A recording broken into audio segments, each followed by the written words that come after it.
मातृतीर्थ सिंदखेड राजा नगर परिषदेच्या उपनगराध्यक्षा सौ दीपालीताई योगेश म्हस्के यांनी पक्षाच्या अंतर्गत ध्येय धोरणानुसार आणि ठरलेल्या 6 महिन्यांच्या फॉर्म्युल्यानुसार 15 जुलै रोजी आपल्या पदाचा राजीनामा नगराध्यक्ष सौरभ तायडे यांच्याकडे सुपूर्द केलाय।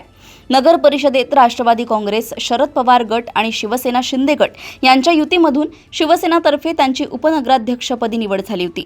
दीपालीताईंचे पती व शिवसेनेचे युवा नेते योगेश म्हस्के यांनी ठरलेला शब्द पाळत हा राजीनामा दिला आहे। आपल्या 6 महिन्यांच्या अल्प कार्यकाळात दीपालीताई म्हस्के यांनी मुख्यमंत्र्यांकडे पाठपुरावा करून शहरासाठी तब्बल 22 कोटी रुपयांच्या विकास कामांचे प्रस्ताव सादर केले।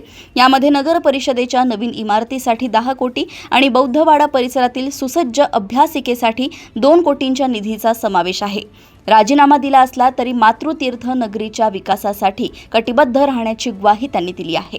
सर्वप्रथम राजमाता जिजाऊ साहेब आणि सावित्री माता रमाई या स्त्रियांना सर्वप्रथम अभिवादन आणि सभागृहाचे मनापासून आभार व्यक्त करते। अध्यक्ष महोदय असतील, नगरसेवक मंडळी असतील आणि कर्मचारी असतील नगरपालिकेचे, यांनी जो 6 महिने माझ्यावर विश्वास ठेवला, सहकार्य केलं, त्याबद्दल सर्वांचे मनापासून आभार व्यक्त करते।